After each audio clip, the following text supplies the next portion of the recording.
Welcome back. Today we have another word about words, some pretty old, interesting history, a touch of American history, a couple of birthdays, a song and a quote. So, grab your favorite cuppa, settle in, and let's have a look.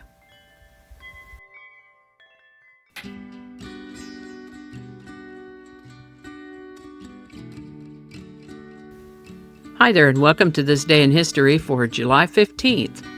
July 15th is the 196th day of the year in the Gregorian calendar, 197th in leap years, with 169 days remaining to the end of the year.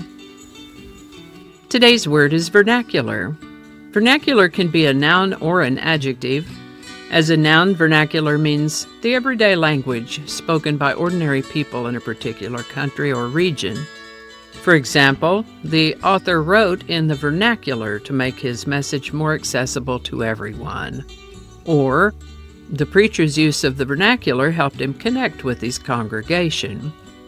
As an adjective, vernacular means relating to or using the native language of a region or country, especially as distinct from a literary or formal language, as in, she preferred to use the vernacular speech rather than academic jargon.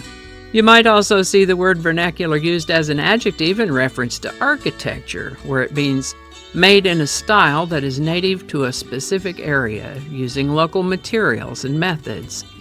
For example, the house is an example of Southern vernacular architecture, or that old barn is a fine example of vernacular architecture in rural New England. The word vernacular comes to us from Latin, where it had to do with native, domestic, or home-born. First known use of the word vernacular is in the early 1600s, vernacular. Today's word vernacular was suggested by YouTube viewer at Roberta Reels 7980. Thanks, Roberta. And if you have a word you'd like to see in this Word of the Day segment, drop it in the comments. We'll get it on the list and check it out.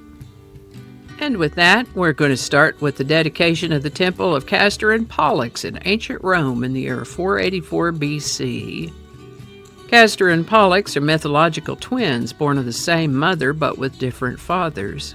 Castor's father was mortal. Pollux belonged to Zeus. Pollux asked Zeus to let him share his own immortality with his twin brother to keep them together, and as a result they were transformed into the constellation of Gemini, the twins.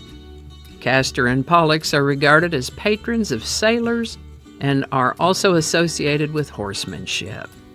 Castor and Pollux. This is the birthday of Dutch painter and etcher Rembrandt, born July 15, 1606. Considered one of the greatest painters in European art history, he's particularly known for his use of light and shadow. Unfortunately, being an amazing and prolific creator doesn't necessarily stop the troubles of the world. He lost his beloved wife Saskia and 3 of their 4 children, and he eventually had to declare bankruptcy, but he didn't stop painting. A prolific artist, we think he created around 300 paintings, some 300 etchings, and some 2,000 or so drawings. Even so, Rembrandt died at the age of 63 in relative obscurity. His legacy grew after his passing, and today his name is synonymous with the Dutch Golden Age, and his masterpieces hang in the world's finest museums. Rembrandt. On July 15, 1806, Army Lieutenant Zebulon Pike began an expedition from Fort Bellefontaine near St. Louis, Missouri, to explore the West. This is the birthday of American lyricist Dorothy Fields, born July 15, 1904 in Allenhurst, New Jersey. She was born into a theatrical family, and interestingly, her father did not want her to follow that line of work. So she became a teacher and a library assistant by day, secretly submitting work to magazines on the side. By and by, she started writing songs with composer Jimmy McHugh. They wrote such hits as I Can't Give You Anything But Love, On the Sunny Side of the Street, and I'm in the Mood for Love. She began working with composer Jerome Kern in the mid-1930s, earning an Oscar for the classic The Way You Look Tonight from Swing Time. Over her nearly 50-year career, Ms. Fields wrote more than 400 songs for theater and film. Dorothy Fields lived to the age of 69. She's celebrated in the Songwriters Hall of Fame and was inducted posthumously into the American Theater Hall of Fame in 1988. Dorothy Fields. Today's song is On the Sunny Side of the Street. Written in 1930, right at the start of the Great Depression, the music was composed by Jimmy McHugh, with lyrics by Dorothy Fields. At a time when the world felt pretty bleak, this song offered a warm ray of hope. Its message is simple but powerful. Leave your worries behind and step into the sunshine, literally and figuratively.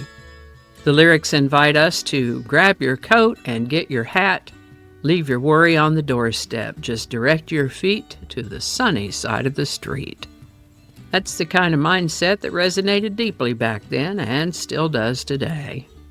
Over the years, On the Sunny Side of the Street has been recorded by some of the biggest names in music. Louis Armstrong gave it his distinctive touch. Ella Fitzgerald sang it with elegance and warmth. Frank Sinatra, Billie Holiday, and even Willie Nelson have added their unique voices and styles to the mix. Jazz legends like Art Tatum and Dizzy Gillespie turned it into a playground for improvisation, making it a beloved jazz standard. It's also found its way into the movies, television, and commercials, proof of its enduring charm.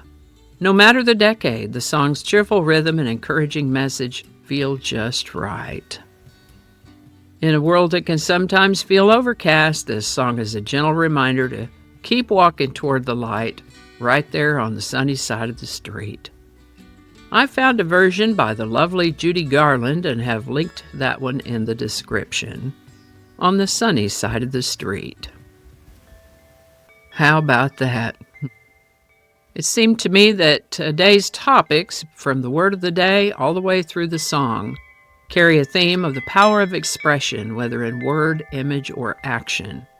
And this reminds me of a quote from Walt Whitman, who said, get your quote ready. He didn't say that.